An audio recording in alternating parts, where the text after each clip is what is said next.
Buenos días a puneños exitosos. Hoy día tenemos una excelente entrevista con un puneño realmente exitoso, que es un verdadero paradigma, para mí, digamos, inspirador en muchos aspectos. Soy Jesús Antonio Santisteban, desde Finlandia, y ahora en el panel, aparte de Alfredo Pacheco Tanaka, que es nuestro panelista permanente, se incorpora Oscar Pino Ponce desde Arequipa.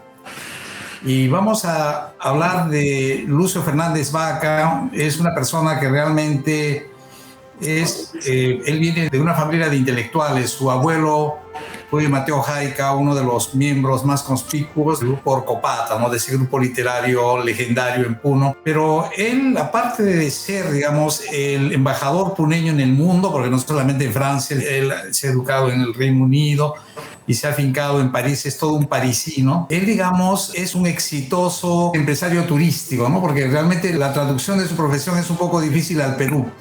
Él ha estudiado turismo en la Universidad de París y luego ha estudiado su posgrado en la Escuela Hotelera de París, que es una, digamos, la mejor escuela hotelera. Y prácticamente él es un entrepreneur, digamos, un administrador de empresas orientado hacia la industria turística, y él es el que organiza todos los destinos turísticos. Y se ha empapado del mundo, ¿no? Porque él ha viajado al sudeste asiático, a decenas de países africanos, conoce Europa, América Latina. Si bien es cierto, hay algunos puneños, decenas que conocen el mundo, pero yo creo que ninguno ha tenido ese abordaje sistemático desde el punto de vista de la historia, de cada uno de sus destinos turísticos que él ha abordado, en traducirlos, digamos, en propuestas técnicas, ¿no? Él es un políglota y como políglota, digamos, es verdaderamente impresionante el conocimiento que tiene del mundo.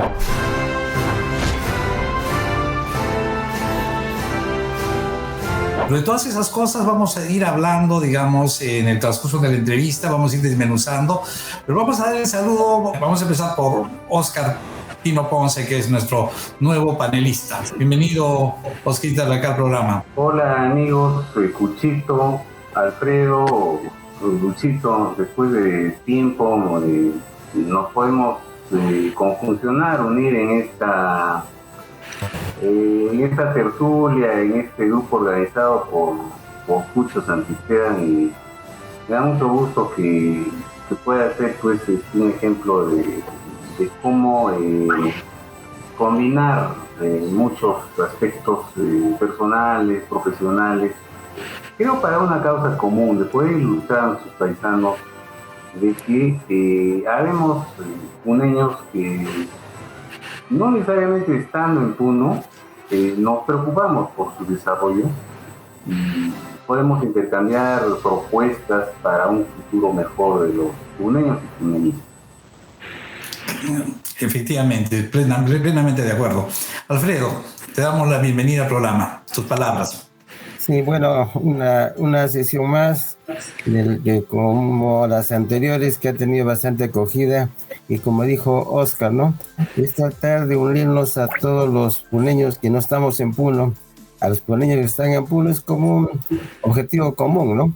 Quizás podemos poseer ideas en concreto, o por lo menos pensar algo que puede ser bien para nuestra tierra. Y como sabemos, mientras más lejos estamos, nos sentimos más puneños, ¿no?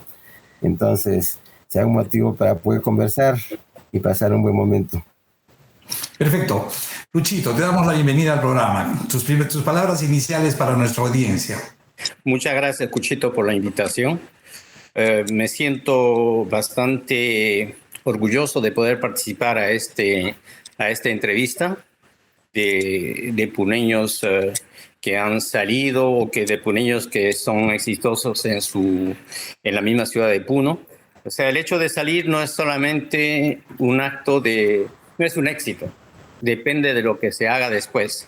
El hecho de quedarse en Puno, yo pienso que hay una labor quizás un poco más adelantada, más constante. Pero el hecho de ser puneño es para mí un honor.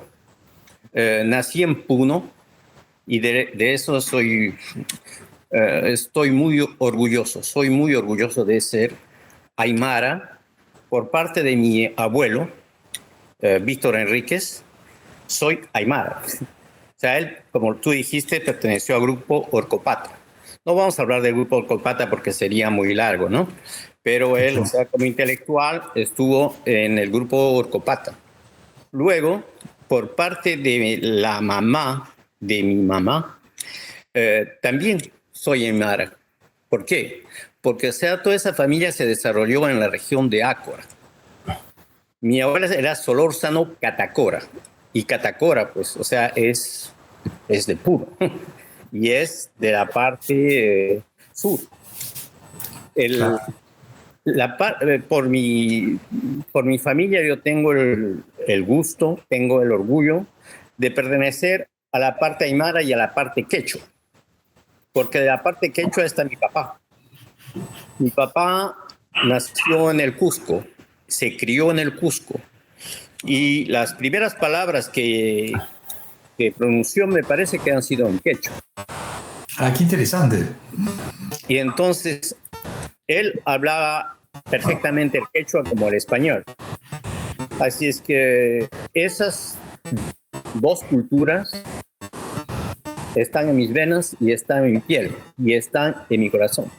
Qué excelente. Qué entonces, luego de haber nacido y haberme criado en Puno estudié en la unidad, que para mí, o sea, fue el mejor colegio del mundo. Claro, cada vez. Porque, o sea, y los amigos, ¿no? O sea, el deporte. Desde muy temprana edad yo comencé a jugar el básquet. Luego practiqué también esgrima, practiqué el tenis de mesa en Puno. Todo eso me dio Puno. O sea, a Puno tengo que agradecerle bastante. Y en lo que concierne a los viajes, nada más que viviendo en Puno, uno viaja. ¿Cómo? Mira, cuando estábamos en Puno, Cuchito, tú y yo tenemos un camino de vida casi paralela.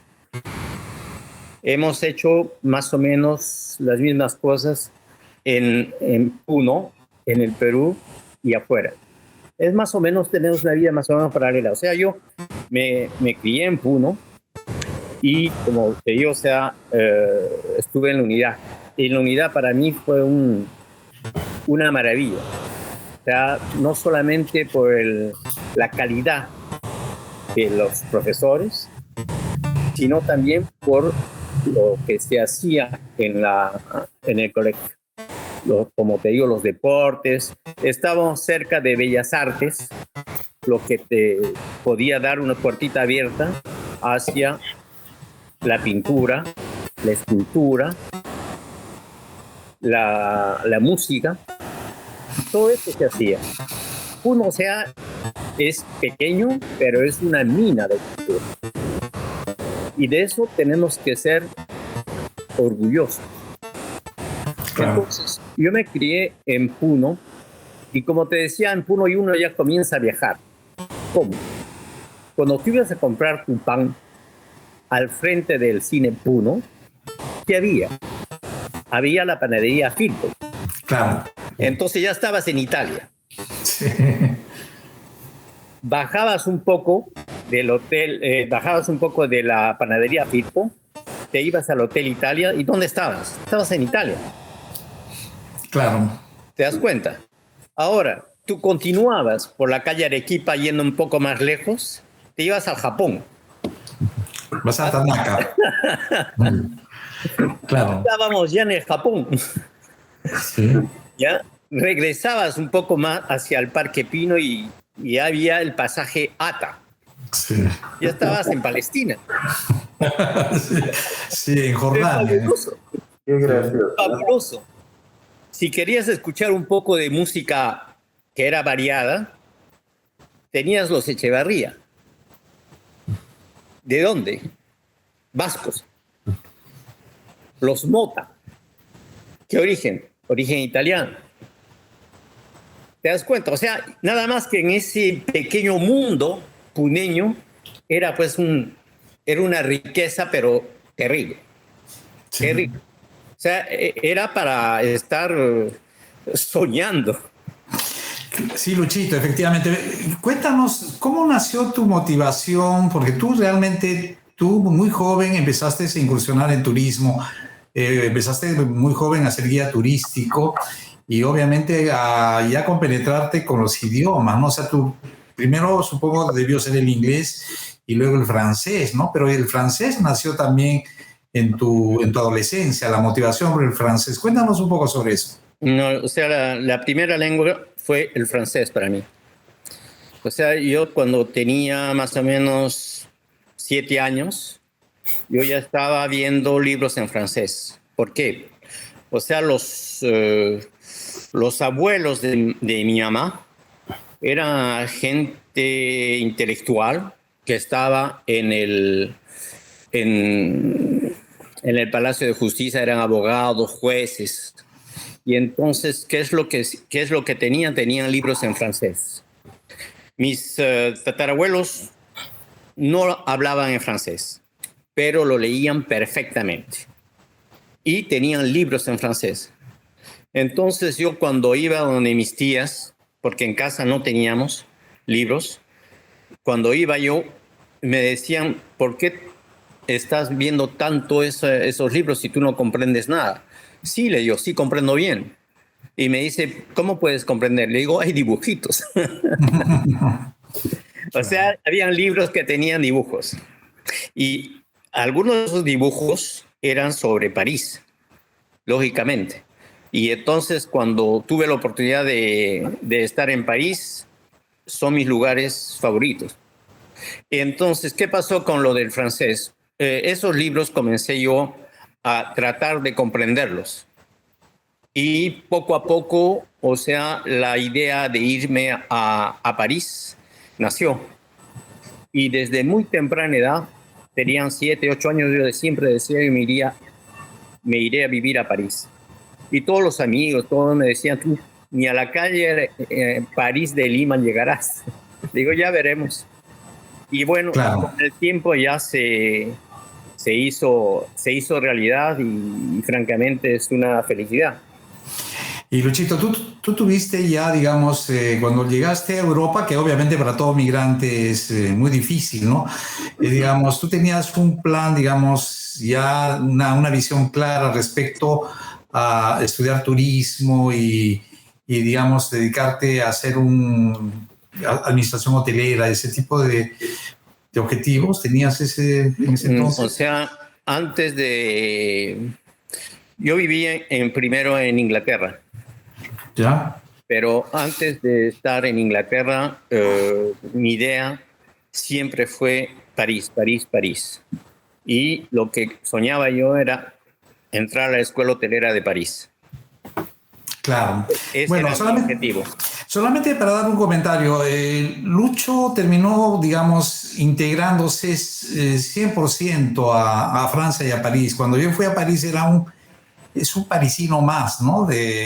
No solamente el dominio perfecto del francés, sino también, digamos, gracias a él yo pude ir a la ópera Garnier, a la Bastilla, a ver la ópera, ¿no? Cosas que, digamos, él está tan involucrado en la vida cultural de París, se conoce cada piedra, cada rincón, cada esquina, cada monumento de París, ¿no? Y aparte que, digamos, él, como buen parisino te puede hablar de Baudelaire, de Verlaine,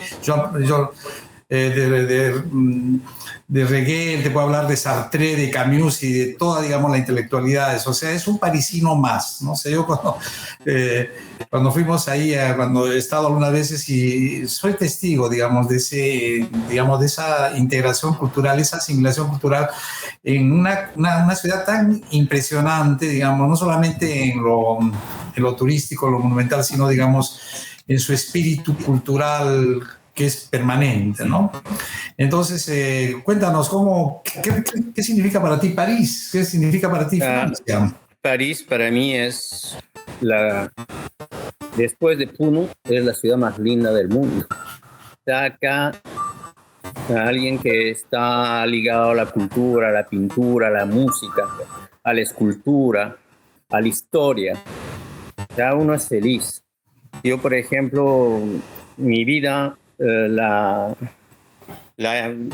Una buena parte de mi vida, por no decir la mayor parte de mi vida, la he pasado en esta linda ciudad. O sea, yo me considero alguien que ya no como alguien que es inmigrante ni nada, yo lo vivo París. Yo lo siento como algo ya propio, ¿Y qué es como puneño. ¿Y qué es lo mejor que te da París? O sea, a ver, si tú analizas, digamos, haces una profunda reflexión, ¿no? Tú como parisino que eres. A mí lo que más me da París es la cultura. La Claro. cultura, y o sea, eso para que puedas pasar momentos deliciosos, que sean en museos, que sean, como tú decías, en la ópera, en el ballet, en el teatro, en los libros, en la lectura. Es una ciudad, pero que tiene una diversidad de acciones culturales que no paran. Pero, o sea, Claro. al igual que en Puno, mira, en Puno podríamos hacer pintura, podríamos hacer escultura. Las bellas artes, o sea, es algo interesantísimo, o lo era, no lo sé cómo esté ahora. Pero, por ejemplo, las danzas de Puno es una riqueza. Las danzas que tenemos en Puno es una maravilla. La música. Ya vamos a hablar, Luchito, de esos temas en la segunda parte, que es la parte ya, digamos, más orientada a las propuestas, ¿no? Pero bueno, cuéntanos, o sea, tú como administrador hotelero, empresario turístico, como gestor de rutas, obviamente eso te ha llevado a viajar por el mundo, ¿no? Entonces, ¿cuál de las rutas que más... Tú has estado mucho, supongo, en Nepal, en Sri Lanka, te has paseado, por ejemplo, por el Himalaya, por China, por el sudeste asiático, por países africanos, por países europeos, me has visitado como 2 veces acá Finlandia, etcétera. Cuéntanos cómo es tu trabajo, cómo generas un circuito turístico o vamos a hacer una ruta donde tú haces una proposición técnica respecto a la calidad de hoteles o de conexiones de transporte. A ver, cuéntanos cómo es tu trabajo. Mira, para comenzar, el turismo yo lo comencé en Puno. Y comencé no como guía, comencé cargando maletas. Porque, o sea, mientras me afinaba en el francés, en el inglés, tuve la suerte de trabajar en Tour Puno. Y entonces en Tour Puno aprendí lo que es el turismo en el incoming. O sea, cuando recepcionas turistas que vienen del extranjero. Entonces en el incoming uno aprende bastante. ¿Por qué? Porque esa pauta te da para que puedas dar todo lo que puedas para que el visitante esté contento, esté feliz. Entonces, luego era transferista. ¿Qué es transferista? O sea, yo iba a Juliaca, iba al aeropuerto de Juliaca para recepcionar a los turistas. Luego pasé un examen de guía práctico. Entonces, una vez que tuve mi diploma de guía práctico, comencé a guiar. Y tuve bastante suerte, ¿no? Porque, bueno, de todas maneras ya el francés yo lo dominaba. El inglés también. Y, bueno, entonces, una vez que hice el incoming en Puno, o sea, era guía, luego tuve la suerte de trabajar como tour leader, como acompañante. Quiero decir, iba a recoger los grupos a Lima y iba casi por todo no por todo el Perú, sino los circuitos clásicos hasta la vuelta del grupo. O sea, tenía un grupo y los acompañaba durante bastante tiempo. Y eran agentes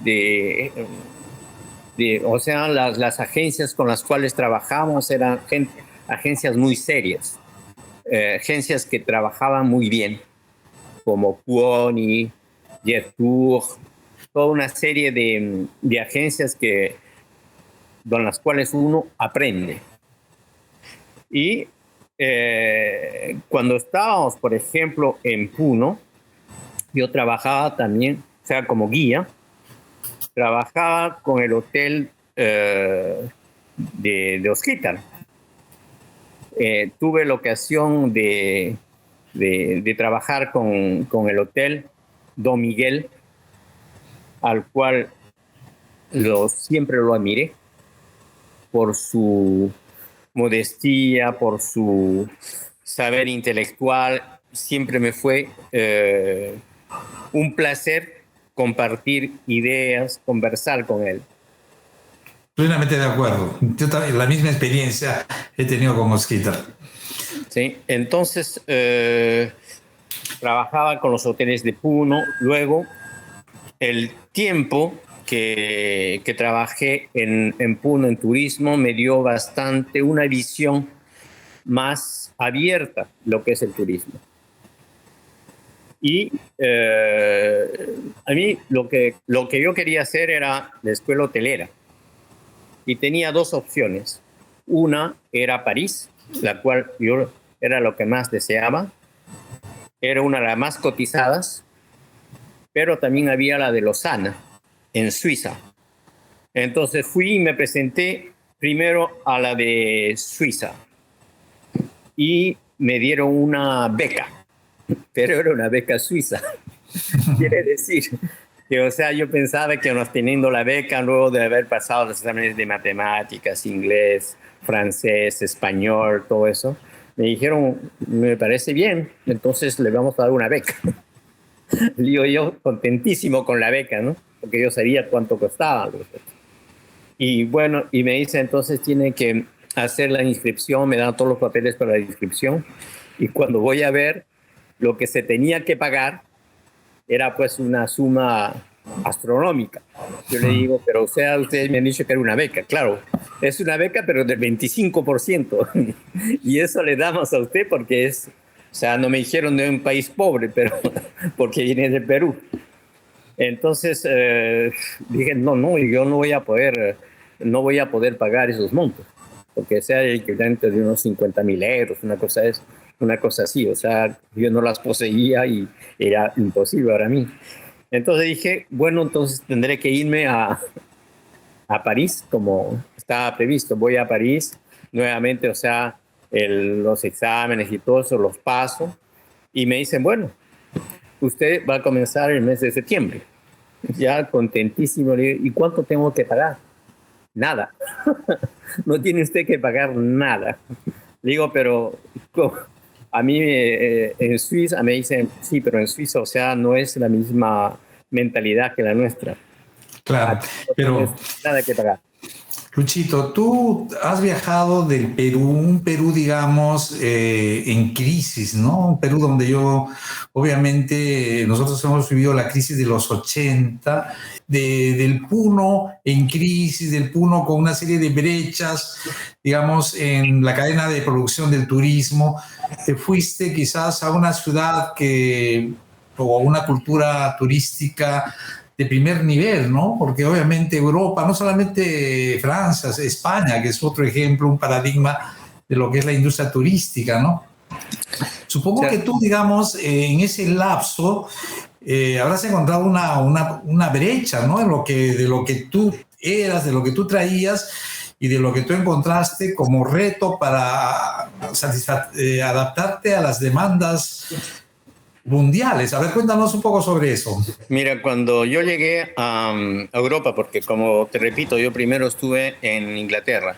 O sea, en Inglaterra yo vivía con una familia inglesa, una familia acomodada inglesa en la cual, o sea, trabajaba en una escuela privada, me encargaba de compras para la escuela, o sea, de compras alimenticias como de útiles escolares, cosas así.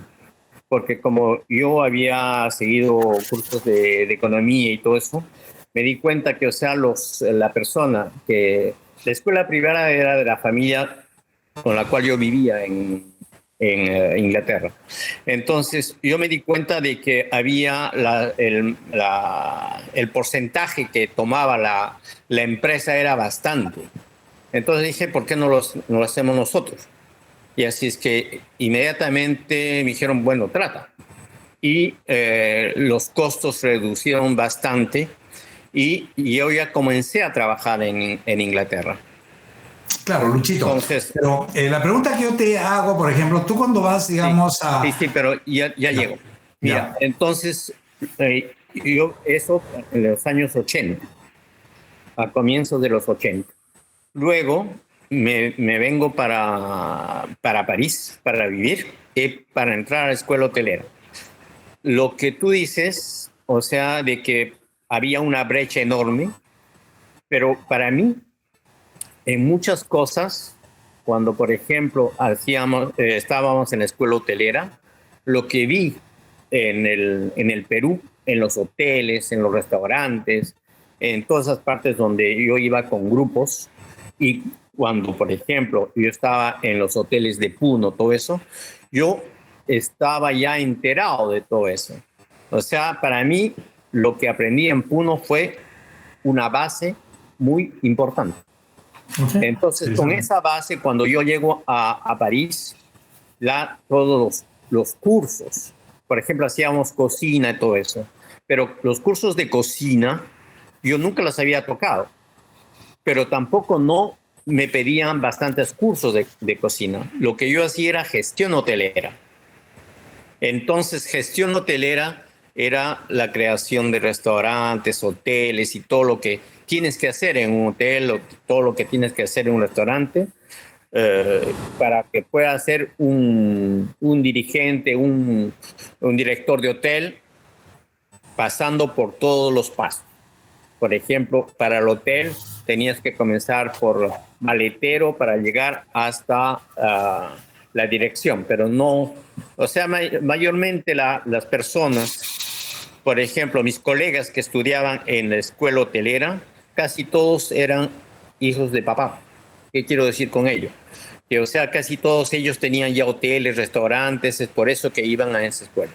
Porque en esa escuela, o sea, no entrabas muy fácilmente y tenías que tener un cierto nivel para poder entrar a esa escuela. Luchito, tú, por ejemplo, cuando haces un viaje, vamos a suponer al Tíbet, ¿no? O sea, tú, por ejemplo, quieres, digamos, diseñar una ruta para turistas franceses, ¿no? De clase media, o vamos a decir para jubilados franceses, ¿no? O sea, cuéntanos cómo es el proceso sistemático de abordaje de tu ruta turística.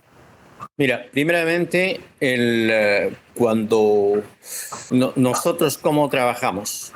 Trabajamos con lo que, más que nada, la abertura de opciones, de destinos, o con destinos que ya han probado y que se están realizando. Te doy un ejemplo. China. China, que es un país que ha tenido bastante turismo, ahora mucho menos. Turismo clásico, quiero decir. Turismo cultural. Ahora el turismo que se hace en China es más que nada comercial, pero en los comienzos China, ¿qué es lo que hacía? China comenzó a abrir su mercado al mundo entero y el mercado de un país se abre siempre con relaciones políticas, económicas y culturales. Son los tres aspectos que tienes que ver. Ahora, por ejemplo, antes de trabajar con China, yo trabajaba por otra agencia que no era especializada en China. ¿Qué es lo que pasó?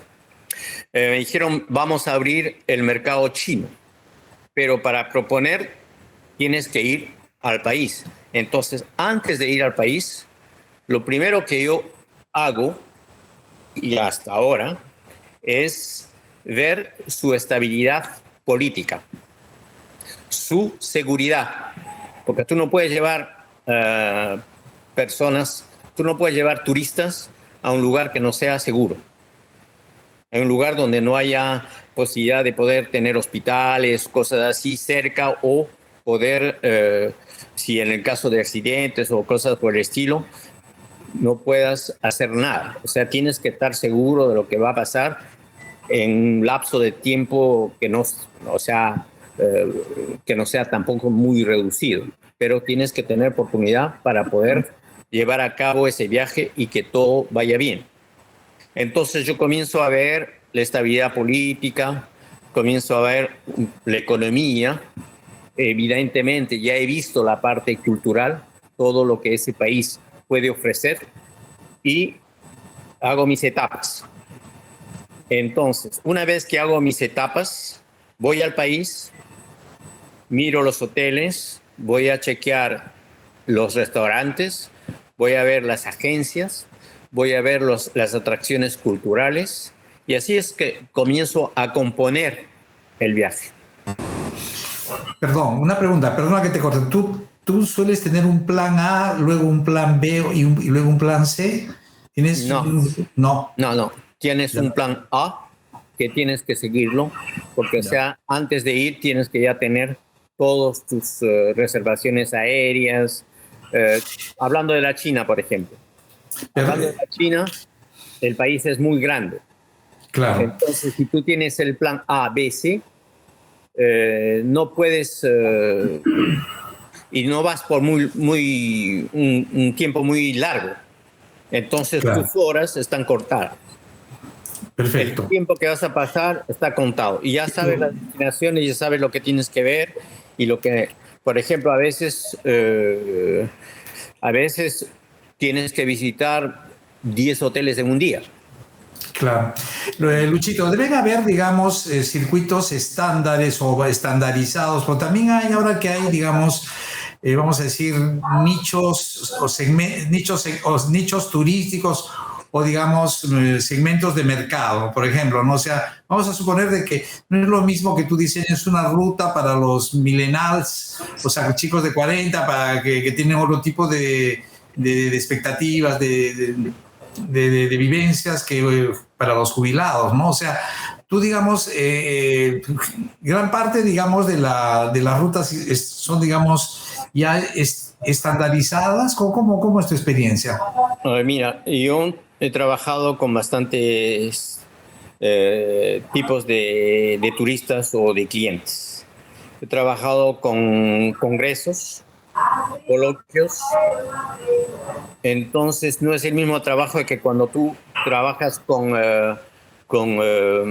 destinaciones o circuitos clásicos o con circuitos que son destinados a una actividad. Un ejemplo, en congresos tú no puedes, normalmente los congresos se hacen en una ciudad, en un lugar. Entonces a partir de ahí tienes que confeccionar los circuitos, las proposiciones que se pueden hacer a partir del lugar donde tú vas a hacer el congreso. Y yo me ocupaba solamente de la parte turística, cuidado, turística que comprende la hotelería, la restauración y las opciones de visitas. Perfecto. Para el congreso. Ahora, para los productos clásicos, o sea, hay productos clásicos que existen, pero tú puedes amoldarlos, lo puedes cambiar en el sentido de que, por ejemplo, si tú tienes personas de edad, pongamos, si tú vas al Tibet, tú no puedes llegar al Tibet de la noche a la mañana así con personas que van a salir, necesariamente salen, por ejemplo, para el Tibet van a salir quizás de Pekín. De Pekín hacer un vuelo directo hasta Lhasa es posible, pero luego tienes que bajar inmediatamente, no tienes que quedarte en Lhasa. Claro. Sí, entiendo. Ahora hay otra posibilidad, por ejemplo, tienes el tren. El tren te va a llevar, son trenes rápidos, entonces también tienes que calcular qué cosa es lo que puede convenir más al grupo que tú estás proponiendo. Claro. Eso es cuando haces un viaje confeccionado para una cierta clientela. Ahora, cuando haces viajes de catálogo, tienes varias opciones y las personas, los clientes, se van a inscribir a las opciones que les convenga mejor. Te doy un ejemplo. El Perú, por ejemplo, tienes un circuito que hace Lima, Cusco, Puno, Arequipa, Arequipa, Lima. Hay otro que vas a hacer el mismo circuito, pero vas a dar la opción hacia Iquitos. Hay otro que vas a tener sobre Nazca, Paracas. Hay otro que vas a tener sobre Chiclayo, todo eso. Entonces hay varias opciones, pero eso es cuando tú eres tour operador y que vas a tener que darles varias opciones a las empresas. Perfecto, Luchito. El tiempo es muy corto, así que, Osquitar, ¿tienes preguntas así hasta esta parte o comentarios sobre lo que Lucho Fernández Vaca nos ha contado? Bueno, yo he tenido el placer de ser testigo del crecimiento de Lucio. Bueno, yo siempre he sido chato, yo los miraba a ustedes, bueno, han sido compañeros de mi hermano Luis Miguel, yo los miraba siempre así, ¿no? Y bueno, me causaba siempre una grata impresión, los diálogos, cuando se encontraban ustedes con mi hermano, y yo de para ahí. Y bueno, particularmente con Lucio, pues yo lo he visto cómo crecía, y me da mucho gusto, Lucio, que puedas rememorar tus inicios, porque hay muchas personas que reniegan de su formación, de sus bases, de sus inicios. Y yo te he visto justamente cuando eras más delgado, tenías más cabello y hablabas perfectamente de los idiomas, ¿no? Y junto a ti, muchos otros muchachos que ahora ya no están. Por ejemplo, tal vez te acordarás de Isaac Bustinza. Claro. Muchachón también que hablaba pues varios idiomas y que lamentablemente partió al más allá. Yo recuerdo que en los años 78, cuando iniciamos con el hotel de mi padre, realmente hacer turismo, hacer empresa en Puno, tal vez como ahora, haya sido una cuestión muy sacrificada. Era realmente heroico hacer turismo y empresa en Puno, porque en principio no había carreteras asfaltadas, la vía, el ferrocarril del sur estaba en pésimas condiciones, era una chatarra con ruedas, y con el solo hecho de decir que salía de Cusco a una hora determinada, por decir 6, 7 de la mañana, pero no sabíamos a qué hora llegaba a Puno. Y para los que estábamos trabajando en los hoteles, para los guías, era todo un suplicio, un martirio, un calvario poder esperarlos en la estación de tren. Por decir, programaban a las 8 de la noche el arribo. Y lo teníamos todo preparado en el hotel, ¿no? Las habitaciones, el agua caliente que se calentaba con caldero, a querosene, a petróleo, y la comida, ¿no? La cena. Todo estaba listo para poder atenderlos a las 8 de la noche, pero como era costumbre, el tren llegaba pues 12, 1, 2 de la mañana. El turista, te imaginas, Cuchito, asado, cansado con los efectos del soroche, llegar a esa hora para poder madrugar a las 5 de la mañana, porque ya a las 6 tenían que salir después de haber desayunado con rumbo a Bolivia en una carretera pues totalmente destartalada. Que realmente era todo un suplicio, a diferencia de hoy día, por ejemplo, que hacer turismo en el Perú, en Puno, es mucho más distinto que hace 40 años. Entonces, Lucho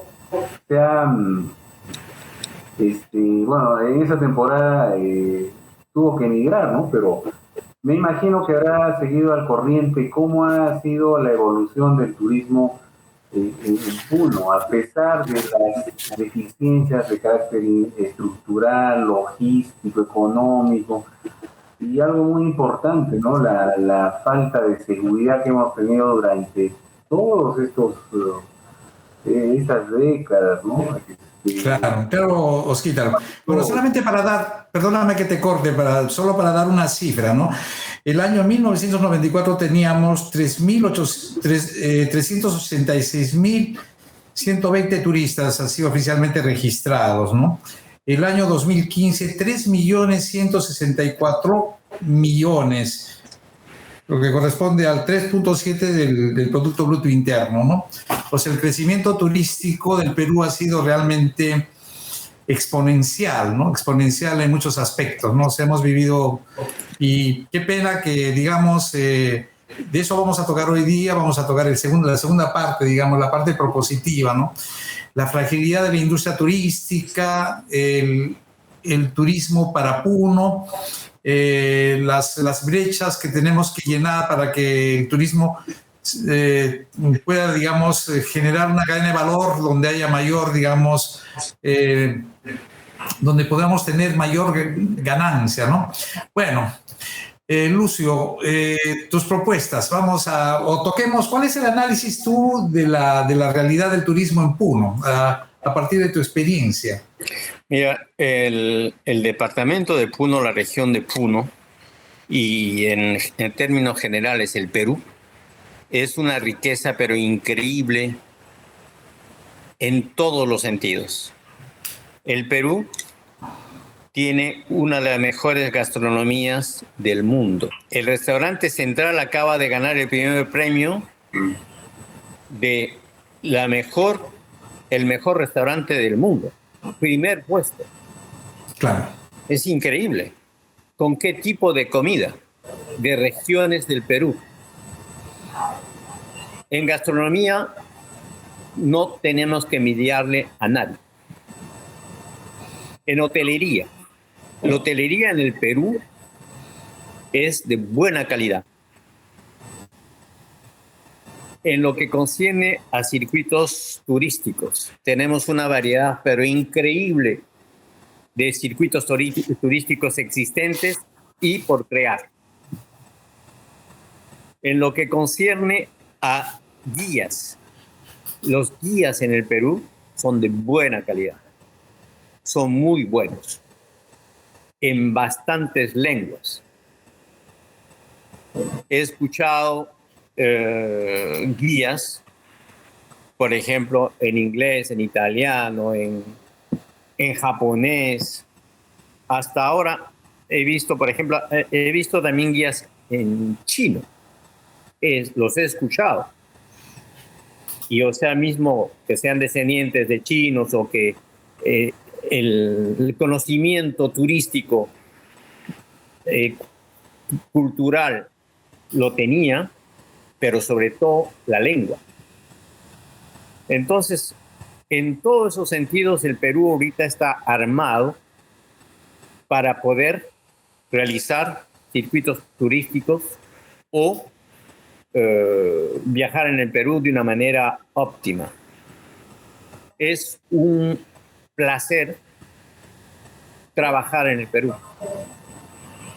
Para mí, hace un momento, por ejemplo, cambiamos, pero tú dijiste cuál era la destinación que más me atrae o cuáles son las destinaciones que me atraen. Mira, para mí, el Perú está entre las mejores opciones turísticas que existen en el mundo. No, estoy plenamente, perdona que te corte, Luchito, estoy plenamente de acuerdo. O sea, yo pienso que eso, digamos, hay un consenso de la potencialidad del Perú como destino turístico.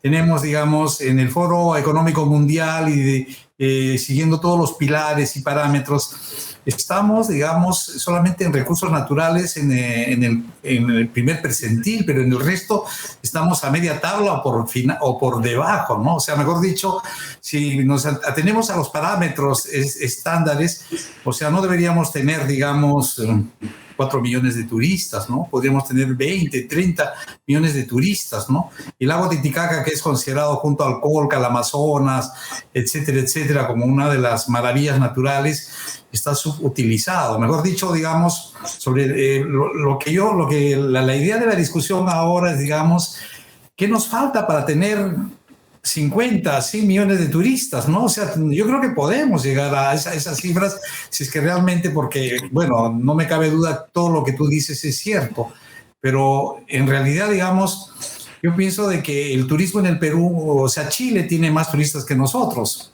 Claro que son turistas que tienen menos tiempo que de estadía en Chile, ¿no? O sea, en el Perú, digamos, el turista tiene un promedio de estadía de algunas semanas. Es un turismo diferente, ¿no? Pero si analizamos, digamos, las comparaciones internacionales, entonces, dentro de tu propuesta, vamos a hablar de las brechas, más que hablar de todas las potencialidades que tiene el Perú. O sea, las brechas, ¿cómo, digamos, empezar, digamos, a construir esas brechas para darle mayor valor agregado a la cadena de valor en la industria turística? Ok, mira, hablando de Chile, Chile puede hacer que tenga extranjeros que entran al país más que el Perú, pero turísticamente hablando, no lo sé. ¿Por qué? Porque, o sea, los que van a Chile son más que nada por razones comerciales, más que turísticas. Ahora, Chile es un país hermoso. Por ejemplo, Torres del Paine, toda la parte del norte de Chile, hay cosas muy hermosas que ver. San Pedro de Atacama, Chile tiene bastantes posibilidades, pero no creo que turísticamente hablando de turistas haya más en Chile, pero está bien, no. Está bien, Luchito. Okay. Quizás ahora mira, centrando el tema de Puno, o sea, las propuestas. Ahora mira, por Puno, como te decía hace un momento, la primera cosa que nosotros vemos para ver cuáles son las posibilidades de visitar un país, de trabajar con un país, es la estabilidad política. Ahora, el Perú estaba trabajando bien. Estaba creando corredores turísticos muy interesantes en la selva, en el norte, por ejemplo, todo lo que es, por ejemplo, la parte de Piura, Trujillo, Chiclayo, son pistas que se han abierto no hace mucho tiempo y que están funcionando muy bien. Y se han creado hoteles, se han creado una serie de cosas. O sea, todo eso toma su tiempo. El problema que tenemos ahorita en el Perú es la estabilidad política. Claro, de acuerdo. Hay que decirlo. Bueno, mira, entonces, el trabajo que se hace de una manera constructiva, hay mucha gente que la está destruyendo. Hace poco hubo la Feria de Madrid. ¿Y sabes qué se le ocurrió a ciertos peruanos? Ir a hacer una especie de protesta en plena Feria de Madrid, diciendo que, o sea, el mensaje es no vayan al Perú porque en el Perú están tratándose muy mal a los turistas y corren riesgo. Claro. La gente que va a hacer una feria a Madrid está promoviendo el Perú. Con eso te digo que, o sea, mira, es muy fácil destruir, lo que es difícil es construir.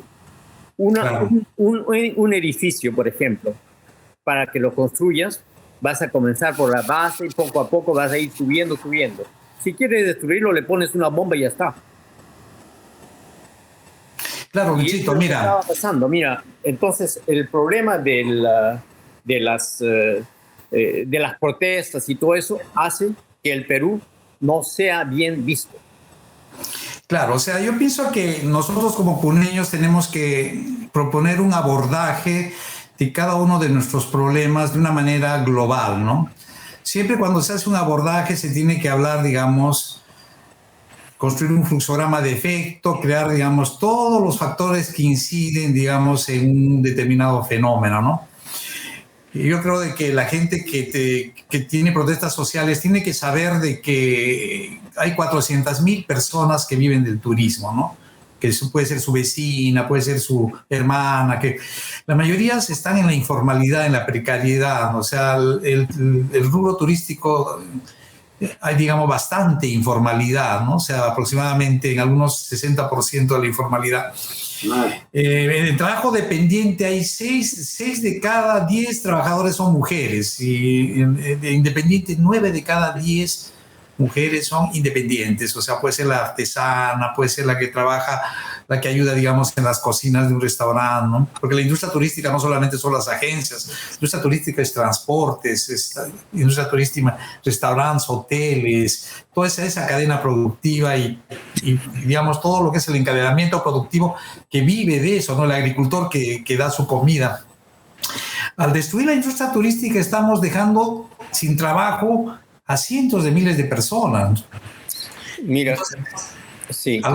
Sí. Entonces, en el análisis contingencial que uno tiene, porque obviamente que se concentren en el estadio de Doctores Belón a protestar, ¿no?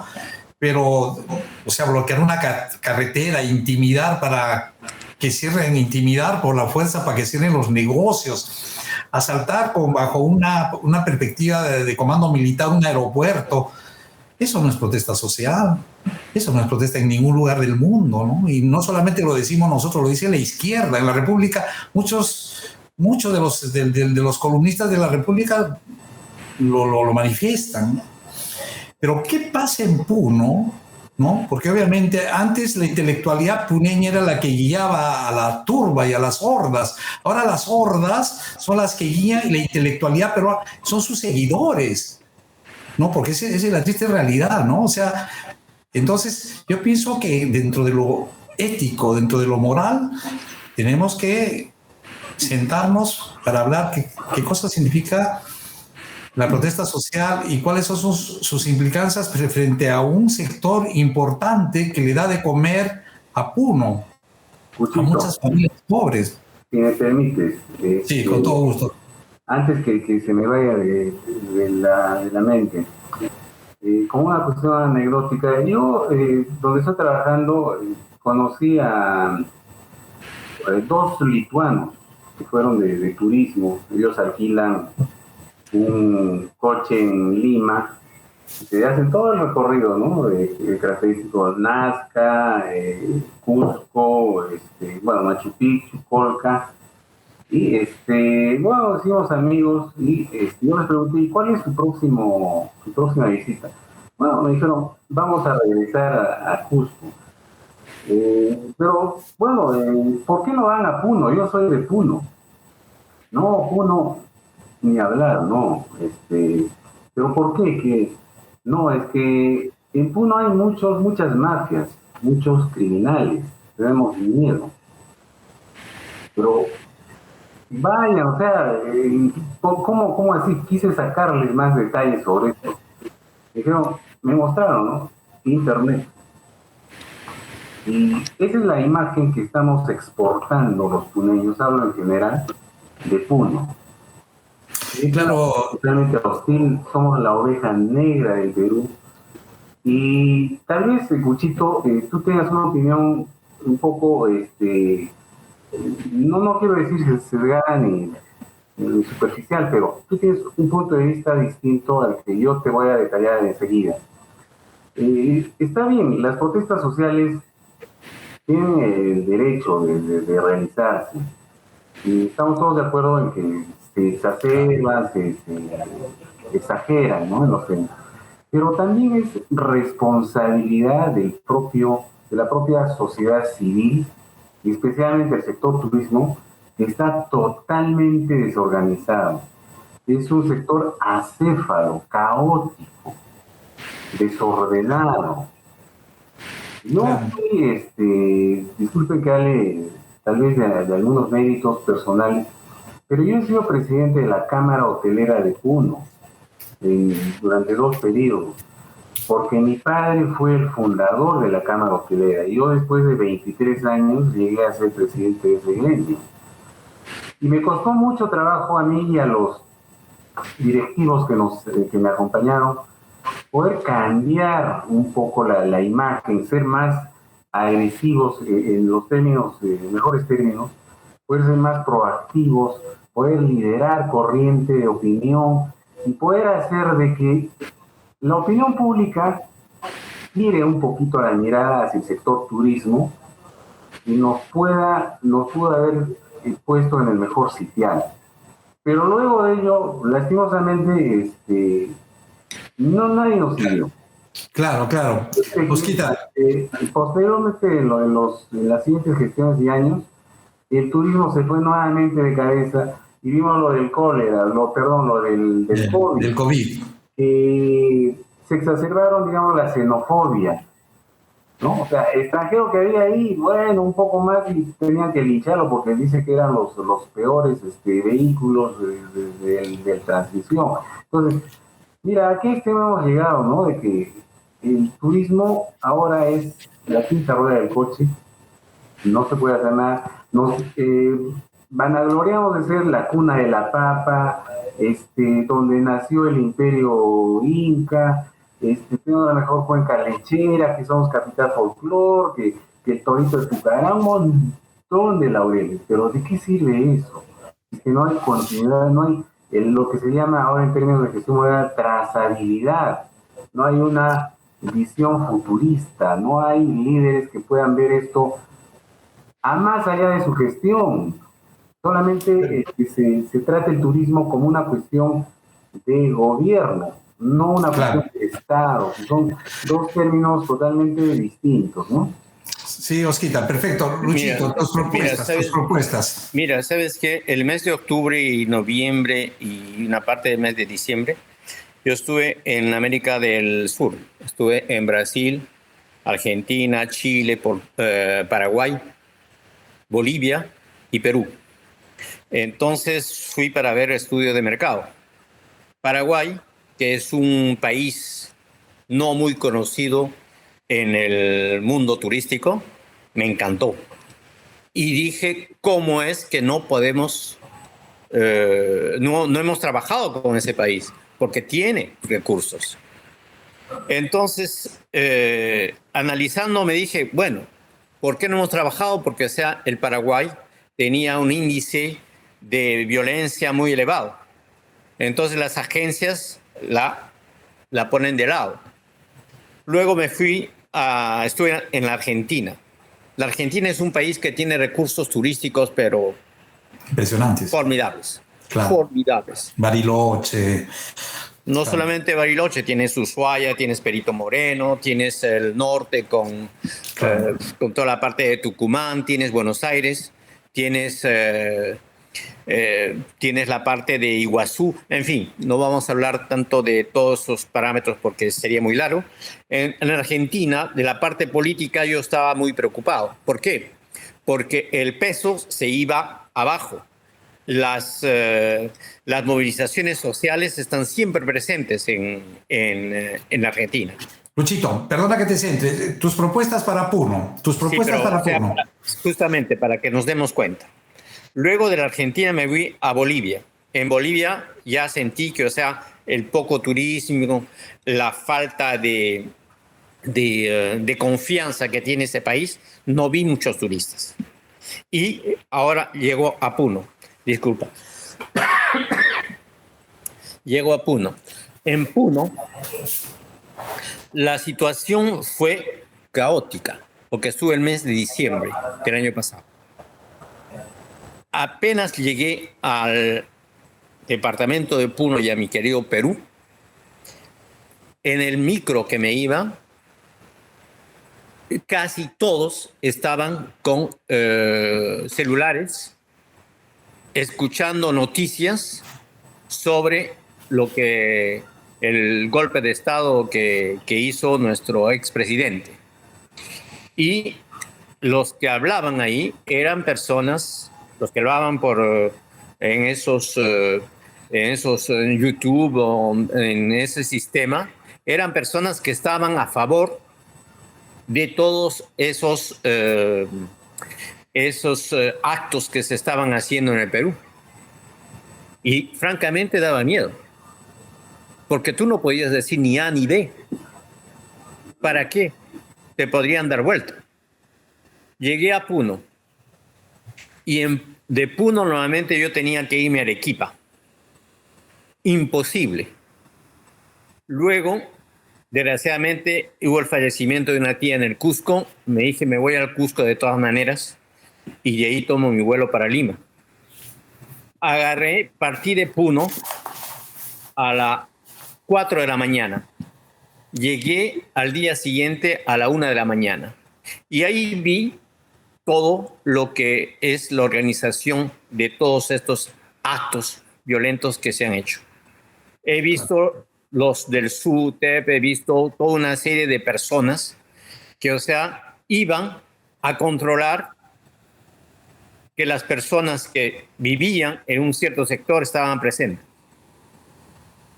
Claro, claro. ¿Ya? Entonces, mira, luego volvemos a ir con las proposiciones. O sea, solamente para que te des cuenta, para que se den cuenta cómo estaba la situación ahí. Cuando llegó la noche, había, luego de un puente, teníamos la posibilidad de ir en un bus, porque ese día yo caminé con 3 maletas, en bicicleta, en moto, caminando, hice como más de 22 kilómetros con cosas, cargando. Pero era una cosa increíble, pero lo peor fue en la noche. En la noche, o sea, llegué y había un bus que proponía irse al Cusco, ya llegando por Urcos. Entonces dejé mis maletas y todo eso y teníamos que salir. Y el chofer nos dice, bajen del bus porque están tirando piedras, pero no vayan en la dirección del Cusco, vayan en la otra dirección. Bajamos efectivamente y nos fuimos, los pasajeros, nos fuimos en el otro sentido para que no nos apedreen. Nos fuimos hasta el puente, esperamos un rato y después regresamos para poder nuevamente agarrar nuestro bus. Estábamos caminando tranquilamente y veo una señora que tenía un hijo de 5 o 6 años y un bebé. Y tenía su bulto y yo la había visto en el bus. Y detrás de nosotros había gente que estaba tirando piedras en la noche. Pero tiraban piedras no así para poder decir que se estaban jugando ni cosa por el estilo. Eran piedras que estaban destinadas. Agarré el niño de 6 años, como yo tenía solamente mi mochila, porque mis cosas ya las había dejado en el bus.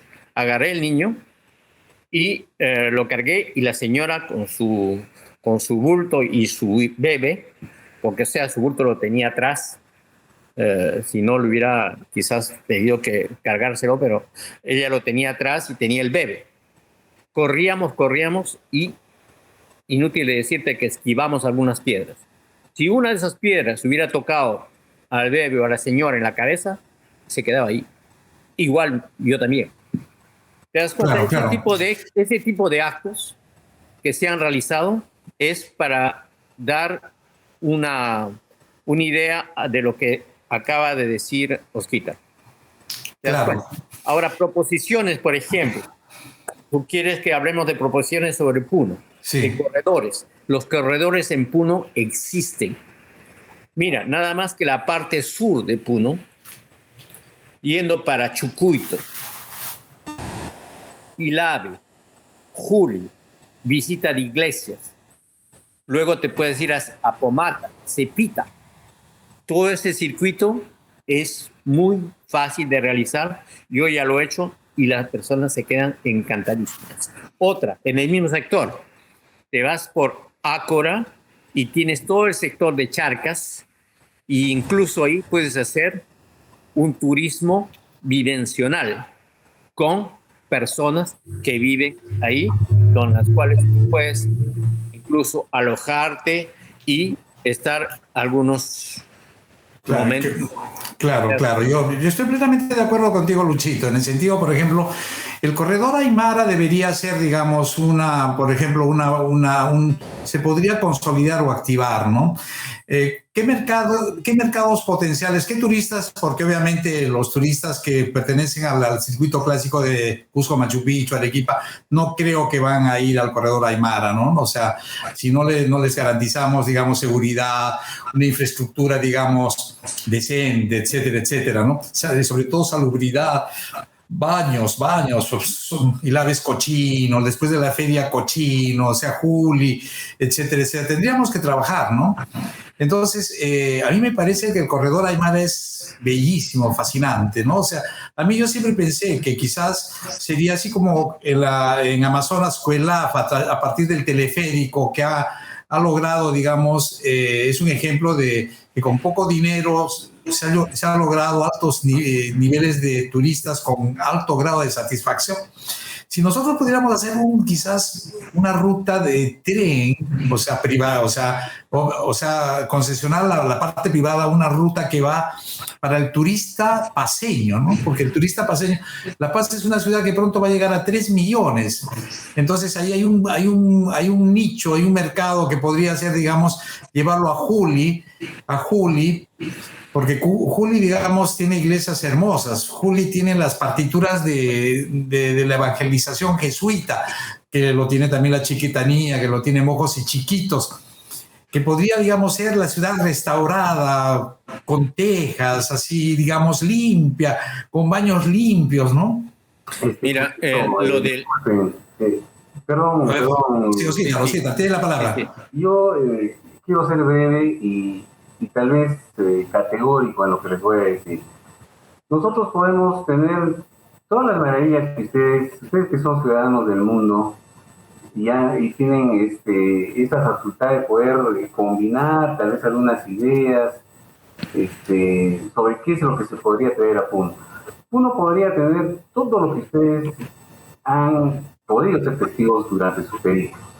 Teleféricos, lagunas artificiales, no sé, Disney World, tal vez pequeño, lo que ustedes quieran. Pero ¿de qué nos va a servir eso? Es que no tenemos líderes que sean consecuentes y que puedan guiar, que puedan unificar a los puneños. Yo les digo con nombre propio, el señor Richard Anco, que es el gobernador regional de Puno, está más preocupado en poder resaltar su figura política, su tendencia política, y poder dividir cada vez más a los puneños. ¿De qué va a servir si tenemos a un alcalde de Puno, Javier Ponce Roque, que no tiene idea de lo que es el desarrollo turístico? ¿De qué va a servir todo eso? Estoy plenamente de acuerdo. Promocionando la ruta Aymara, y es que en Pomate, en Hilada, en Desaguadero están secuestrando a los mismos pobladores, están soldando los puentes, están tomando la frontera. O sea, ¿de qué va a servir todo eso? Estoy plenamente de acuerdo. En mi percepción, pero yo pienso que lo que hace falta no es más cemento, no es más asfalto, no es más, qué sé yo, cosas materiales. Lo que hace falta al puneño es poder cambiar, poder sensibilizar, concientizar de que el turismo en principio no debe ser, es mi teoría, el turismo no debe ser un fin, sino un medio. O sea, los que vivimos en Puno y trabajamos en industria turística hace muchos años, no debemos hacer de que no solamente el turista tenga el gozo, el placer, las comodidades de agua, desagüe, telefonía, comunicación, traslado a un otro sitio, sino también que el propio poblador de las zonas rurales donde se hace el turismo comunitario y vivencial, claro, tenga ese derecho de poder gozar. Por supuesto. Porque yo recuerdo que la ministra de Turismo de aquel entonces del gobierno de Alan García llevó a Taquile y lo declaró como la capital nacional del turismo rural vivencial, porque teníamos todas las características y requisitos. Pero eso como le reitero. Claro, Osquita, perdona que te corte, en aras del tiempo, yo estoy plenamente de acuerdo, para resumir, ¿no? El problema de Puno es la institucionalidad totalmente deficiente, disfuncional, no solamente de los gobiernos subregionales, hablemos de gobiernos subregionales, gobierno regional municipalidades, todos esos gobiernos, ¿no? que tienen el 70% del presupuesto y que realmente han sido deficientes en su gestión, ¿no? Porque obviamente si ya han tenido el 70% prácticamente, o sea, el problema es que el funcionario público de esos gobiernos no tiene ninguna idea de lo que es, digamos, visión de futuro, de lo que es, digamos, plasmar en proyectos que tengan impacto, sostenibilidad en el turismo, en materia de medio ambiente. No tienen ninguna idea, ¿no? Por eso que sus proyectos son pequeños de 5 milloncitos cada uno, porque ellos no pueden ni siquiera diseñar un proyecto grande, no pueden. Pero y si lo diseñan... también está en la parte privada, porque no es posible que la Asociación Regional de Agencias de Viajes y Turismo tenga una presidenta que radica en Arequipa. Y el presidente de la Cámara Hotelera está perdido, extraviado. El presidente de un gremio de guías de turismo de Puno es un agitador social que ha estado permanentemente asusando a pobladores de la zona sur. Apenas tenemos al presidente de la Asociación de Restaurantes que, bueno, es una aguja pues en el pajar. Pero el presidente de la Cámara de Comercio de Puno, que tú lo conoces, Lucio, Francisco Aquise, todos pensábamos que, bueno, como él era hotelero, agente de viajes, guía de turismo, podía haber hecho algo por el turismo de Puno, pero para nada. O sea, está extraviado el hombre, no sabe, desde el principio no supo qué hacer con su cargo. Claro, bien Osquita. De la diligencia de turismo, sino de todos los comerciantes y empresarios de turismo, de la región Puno. Claro, yo estoy de acuerdo, o sea, perdóname, o sea, quiero, digamos, en la parte central de que es la institucionalidad, digamos, porque no solamente son gobiernos, sino instituciones, ¿no? Obviamente, estoy plenamente de acuerdo contigo, porque el problema del puneño es que no podemos llegar a consensos porque tenemos tribus, tenemos caciquismos, tenemos barras bravas, tenemos identidades esencialistas en un mundo donde todos somos mestizos y todos somos híbridos, ¿no? Ellos quieren crear, digamos, conceptos abstractos de identidades puras, ¿no? Entonces, si es que tú no puedes construir consenso, porque el consenso es sentarte en una mesa, ¿no? Reconocerle a la otra parte como un igual a tú, o sea, digamos, empatía, ¿no? Pero ahí no estamos, o sea, si tú te sientas con mucha de esa gente, tú eres el hijo de papá, tú eres el puneñito que vives en el extranjero, eres el neoliberal, o eres, digamos, el misti, ¿no? Entonces, ¿cómo vamos a poder, digamos, si queremos construir un Puno, tenemos que empezar a buscar consensos? Los consensos se buscan con el diálogo. El diálogo se funda en la razón, en el humanismo. El humanismo se funda y ninguno, o sea, que no nos digan que somos menos puneños porque tenemos, digamos, el apellido español. Aquí, por ejemplo, Lucio es nieto de uno de los más grandes intelectuales puneños, Mateo Jaica, es, digamos, y él no tiene menos derecho que cualquiera de muchos que hace su puneñismo desde las cantinas, ¿no? O desde los Starbucks, ¿no?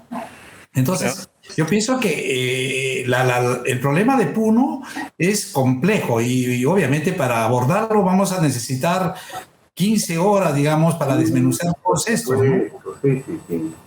Sí, o sea, Cucho, mira. Es una ocasión de que el turismo, en este caso, hoy día, sea el motivo para poder más o menos proponer algunas propuestas de desarrollo regional, centrado alrededor del turismo, que es una industria muy bonita, que es un sector transversal, horizontal y que compromete a muchos sectores.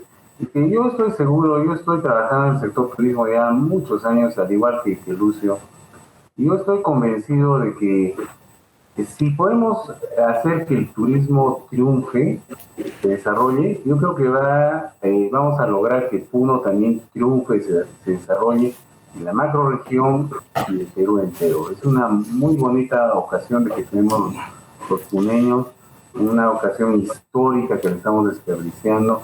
Y ojalá algún día la población pueda mirar hacia el turismo y quererlo más, apostar por él, que puede ser un trampolín para desarrollar y conseguir muchos logros.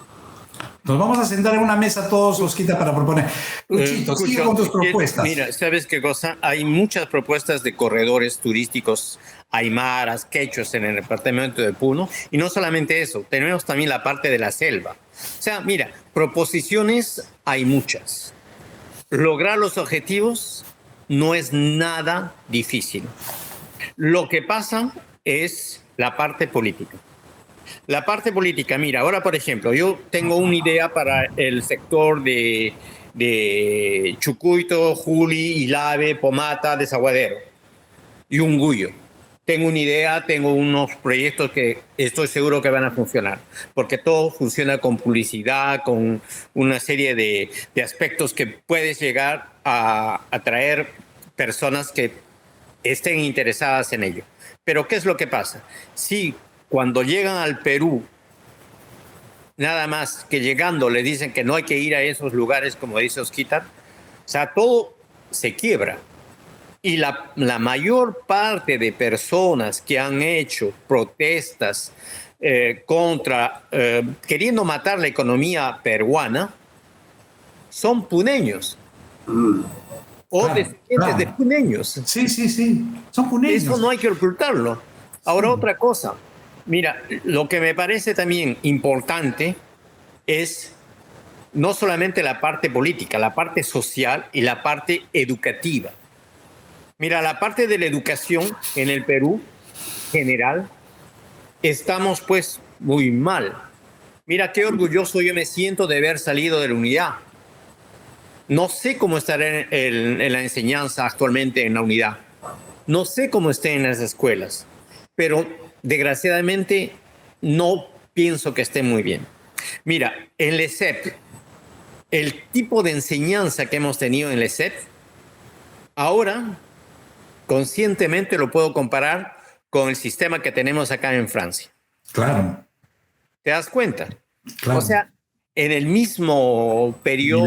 La calidad de profesores, todo. La calidad de profesores, la calidad de enseñanza.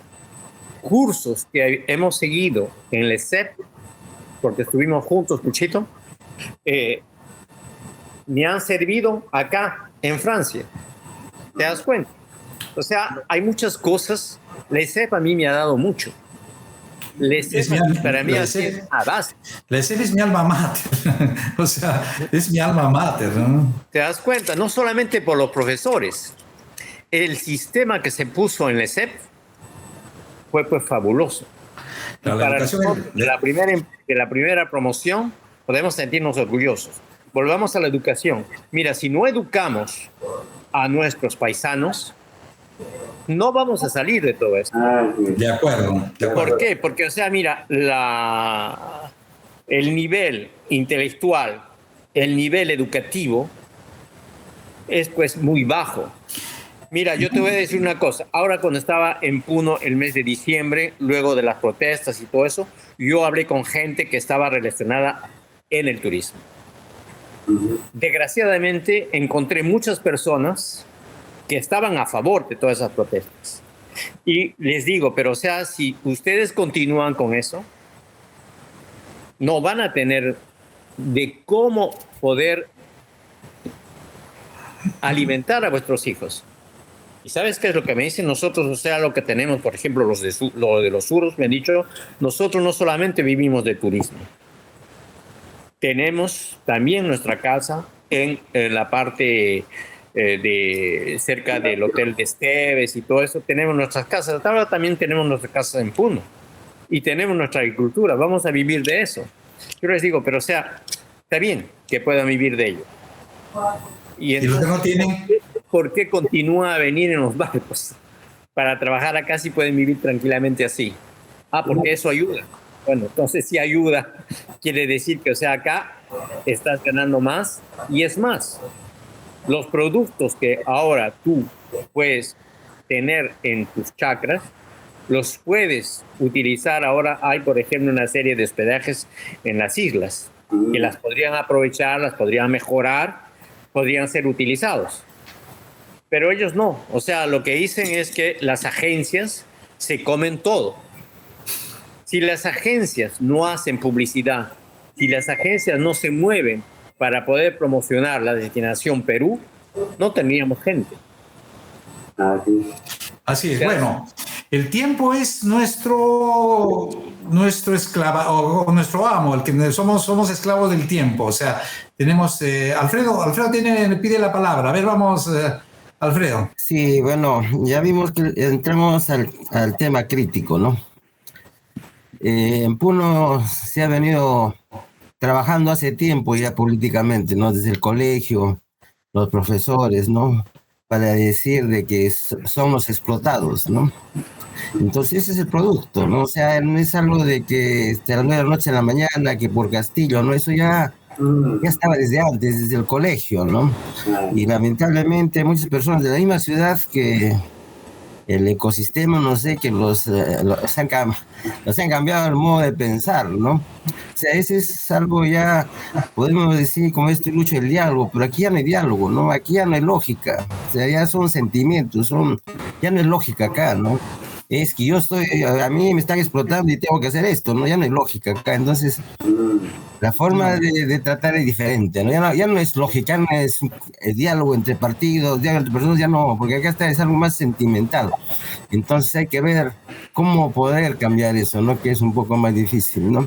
Claro. Entonces, ese es el problema, creo. Tiene razón, Alfredo. Yo estoy plenamente de acuerdo, pero yo pienso que hay que librar la batalla cultural, ¿no? O sea, nosotros somos humanistas, nosotros somos puneños, nosotros somos indigenistas, nosotros queremos y tenemos el derecho de sentarnos en una mesa con los que piensan distintos para, sobre la base del diálogo alturado, de los fundamentos, de la razón, podamos, digamos, conocer, digamos, también nuestra verdad. Entonces yo pienso que es eso, o sea, es librar una batalla cultural. Sí, a ver, y acotando lo que acaba de decir Alfredo, efectivamente, totalmente de acuerdo de que, digamos, tal vez lavado de cerebro que nos han querido dar sobre las tendencias, pues, oscuras, ¿no? que tienen los movimientos sociales, eso data, pues, de muchos años. Y yo quiero compartir con ustedes, tal vez, una incidencia. Este es un banderín de la promoción de mi colegio, mi querido colegio San Juan Bautista, que hoy día está cumpliendo años. Me siento muy orgulloso de mi colegio. Pero ya en el año 76, ya nos trataron de meter por todo sitio la ideología maoísta. Claro. Mi promoción, la 9ª promoción del colegio San Juan, llegó a llamarse promoción Mao Zedong. Y nuestro viaje de promoción de primaria, ¿dónde se llevó a cabo? En Ayacucho. O sea, y saben que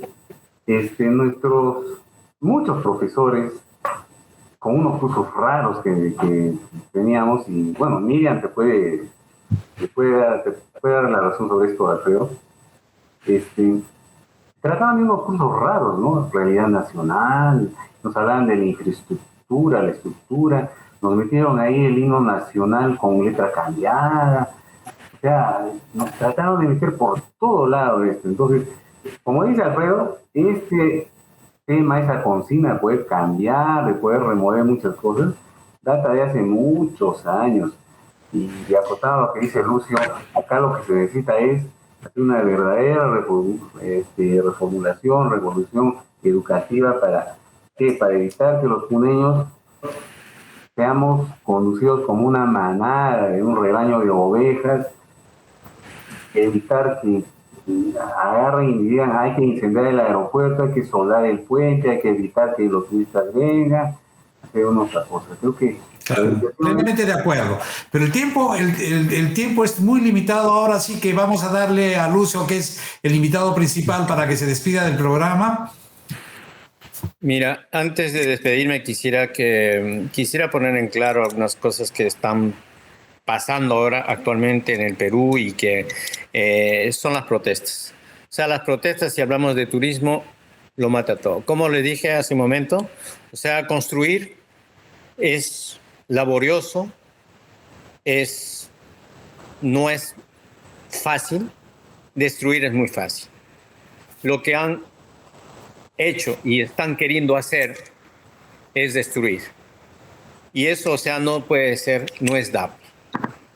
Ahora, que estén contra el capitalismo, que estén contra el neocapitalismo, el neoliberal y todo eso, lo puedo comprender.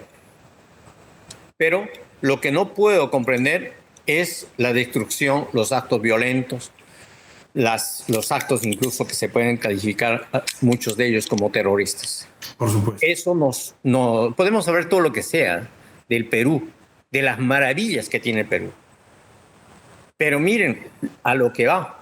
¿Cuánta gente vive de turismo? El agricultor, el minero, las joyas que se compran. Y yo me pregunto, ¿quién no vive del turismo de una manera directa o indirecta? Claro, Luchito. Las personas que trabajan no solamente en el transporte, las personas que trabajan incluso en los hospitales y todo eso. ¿Qué es lo que pasa? Cuando un turista llega y que, por ejemplo, no tiene la maquinaria suficiente para poder atenderlo a un turista, se averiguan dónde pueden conseguirlo. Y eso hace que se mejore. El turismo no solamente trae cosas malas, también trae cosas buenas. Por supuesto. Ahora, otra cosa, el turismo en el mundo va a reducirse. ¿Por qué? Porque, o sea, la contaminación ambiental es cada vez más fuerte. Se dice que para que tengamos un nivel de contaminación correcto, deberíamos viajar como 4 veces en avión y punto. ¿Se dan cuenta? O sea, claro. Sí. Ahora, claro, Luchito, perfecto, estamos plenamente de acuerdo. A una serie de cosas como esa, si le vamos a aumentar la parte política, no vamos a salir nunca. Ahora, otra cosa, lo político es una cosa, lo económico también. La economía del Perú se estaba portando muy bien hasta la llegada del nuevo presidente. Ahora se está manteniendo. Incluso después de la COVID se comenzó a levantar un poco el Perú. Pero ya ven, o sea, nuevamente estamos en toda una serie de cosas. Bueno. Así es, Luchito. Ahora, tu despedida bueno, para el programa. Una despedida. Mira, Cuchito, te agradezco de haberme invitado. Un niño exitoso, no lo sé, pero la vida es así. La vida es un camino, es como un ascensor. El ascensor sube, a veces baja, pero las personas que tuvieron problemas y que bajaron el ascensor y que nuevamente subieron, esas son las personas que valen. O sea, en la vida siempre vamos a tener altos y bajos. Sí, es cierto. Entonces, luchemos para estar lo mejor posible y luchemos por Puno, por nuestro querido Puno y por nuestro querido Perú. Y excelente tu iniciativa, Cuchito. Gracias. Te agradezco de haberme invitado. Feliz de haber compartido con ustedes. Y quedo a disposición. Gracias, Luchito. Es iniciativa de Alfredo. Alfredo es el que ideó, digamos, toda la parte de programas exitosos. Pero bueno, le damos a Alfredo también la despedida y luego viene Oscar. Felicitaciones, Alfredito. Muchas gracias. Muchas gracias a ti, Lucho, Oscar. Estas primeras ediciones de Puneños Exitosos es para dar a conocer a todos los puneños que hay muchos puneños, ¿no? Que muchos también no solamente queremos, digamos, buscar carreteras, ¿no? Hay otros que queremos construir carreteras, ¿no? Y entonces eso va para dirigido, ¿no? De que hay muchas personas que piensan que están solos, ¿no? De que ven alrededor, de que están destruyendo, pero somos muchos también los que no queremos, ¿no? Pero nos sentimos aislados, pero esto es para unirnos, que somos bastantes, ¿no? Sino que estamos siendo acallados o no podemos hablar, ¿no? Entonces, este es para reunirnos, para decir que, bueno, hablar de cosas buenas también, ¿no? Que Perú tiene futuro. Yo también veo de que el Perú es el futuro. Europa no es el futuro puede ser Asia y Perú, o sea, ahí es el futuro. Entonces, okay, muy bien, Alfredito. A ver, Oscar, tu despedida del programa. Amigos, Bueno, yo me siento pues muy pequeño frente a ustedes.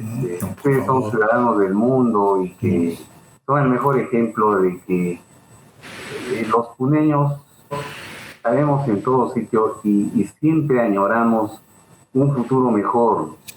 Hemos tenido una infancia, una juventud muy bonita, muy fuerte en su formación.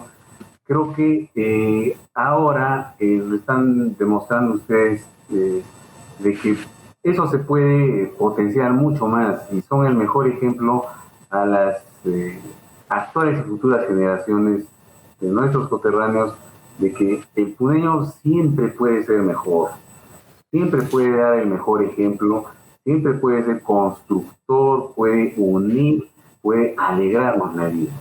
Un abrazo a todos ustedes y a nuestros paisanos que nos ven hasta el otro lado de la latitud. Muchas gracias. Bueno, nosotros en nombre del programa nos despedimos. Ha sido un programa quizás el más largo de todos, pero también en la que hemos agarrado el toro por las astas para tocar quizás el tema de mayor actualidad, el tema de mayor controversia y el tema que digamos que tiene mayores consecuencias en el futuro de Puno. Y obviamente para digamos abordar ese tema tenemos que ser sinceros. Nosotros desde acá vamos a dar una batalla democrática, cultural, basada en ideas, no tirando piedras, no bloqueando carreteras, no intimidando, sino, digamos, luchando con las ideas, luchando con el humanismo. Todo aquel que piensa distinto a nosotros, bienvenido. Estamos para, digamos, sentarnos en la mesa. No los consideramos nuestros enemigos, son nuestros hermanos equivocados. Y como hermanos equivocados también están bienvenidos a nuestro programa. Estamos ahí, tenemos la superioridad moral, digamos, de pelear con las ideas. La fuerza, la razón, no la razón de la fuerza. Eso es lo que, digamos, nos ha motivado para crear este programa. Les decimos a todos muchas gracias. David Alfredo Pacheco Tanaka desde San Sebastián, Lucio Fernández Vaca desde París, Oscar Pino Ponce desde Arequipa y Jesús Antonio Santisteban Palomino desde Mikkeli, en Finlandia. Adiós.